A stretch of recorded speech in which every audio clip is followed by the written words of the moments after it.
Hi, இன்னைக்கு பன்னீர் யக்கனி செய்யலாமா? 2 spoon மல்லி, 1 ஸ்பூன் சீரகம், 1 ஸ்பூன் சோம்பு, 2 பட்டை, 4 கிராம்பு, 1 ஸ்பூன் பெப்பர், 2 ஏலக்காய், காரத்துக்கு ஏத்த மாதிரி வரமிளகா. இதை ட்ரை ரோஸ்ட் பண்ணி பொடி பண்ணி வச்சுக்கோங்க. நெக்ஸ்ட் 10 முந்திரியை ஊற வச்சுக்கோங்க ஃபர்ஸ்டே. நான் வந்து இன்னைக்கு கிரீக் யோகர்ட் எடுத்துருக்கிறேன். நீங்க ஹங்கர்ட் அந்த மாதிரி வெறும் தயிர் கூட எடுத்துக்கலாம், ஒன்றும் பிரச்சனை இல்லை. அது கூட அந்த ஊற வச்ச முந்திரி, அது கூட வந்து 4-5 பன்னீர் கியூப்ஸ் ஆட் பண்ணிக்கிங்க. இதுக்கு வந்து நீங்க லோ ஃபேட் பன்னீர் கூட ஆட் பண்ணிக்கலாம், ஏன்னா அது சாப்பிட்றப்ப கொஞ்சம் ரப்பரியா இருக்கும். இந்த மாதிரி அரைச்சு போடுறப்ப நல்லா இருக்கும். ஆனியனையும் கேப்சிகமையும் நல்லா வந்து கியூப்ஸ் கட் பண்ணி வச்சுக்கோங்க.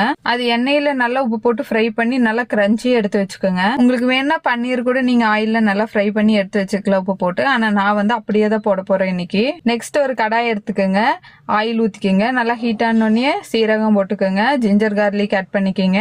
அப்புறம் நம்ம அரைச்சி வச்சோம் இல்லையா பேஸ்ட், அதை வந்து ஃபர்ஸ்ட் ஆட் பண்ணிக்கோங்க. அது நல்லா வந்து எண்ணெய் பிரிஞ்சு வர்ற மாதிரி நல்லா இது பண்ணுங்க. நெக்ஸ்ட் கொஞ்சம் தண்ணி ஆட் பண்ணி நல்லா கொஞ்சம் கிரேவி மாதிரி பண்ணிக்கோங்க, ஏன்னா அது திக்காயிட்டே போகும். அது நல்லா எண்ணெய் பிரிஞ்சு வர்றப்போ நம்ம ஃபர்ஸ்ட் வந்து ஒரு ட்ரை ரோஸ்ட் பண்ணி ஒரு மசாலா அரைச்சி வச்சோம்ல, அதுல இருந்து கொஞ்சம் ஒரு டேபிள் ஸ்பூன் எடுத்து நல்லா போட்டுக்கோங்க. அப்புறம் உப்பு வேணுங்கிற அளவுக்கு ஆட் பண்ணிக்கோங்க, அவ்வளோதான். தென் ஆனியனையும் கேப்சிகமையும் இதில் ஆட் பண்ணிக்கோங்க. அப்புறம் பன்னீர் கியூப்ஸையும் ஆட் பண்ணிக்கோங்க. இது ஒரு 5 மினிட்ஸ் நல்லா மூடி வச்சுக்கோங்க. எல்லாம் நல்லா அதோட கோட் ஆயிரும். எடுத்து சாப்பிட்டு பாருங்க, சப்பாத்திக்கு வச்சு செமையா இருக்கும். சீரியஸாலுமே நல்லா க்ரீமியா நல்லா ரெஸ்டாரண்ட் ஸ்டைல இருக்கும். கண்டிப்பா எல்லாரும் ட்ரை பண்ணி பாருங்க. எப்படி இருந்துச்சுன்னு கமெண்ட் செக்ஷன்ல சொல்லுங்க. பாய்.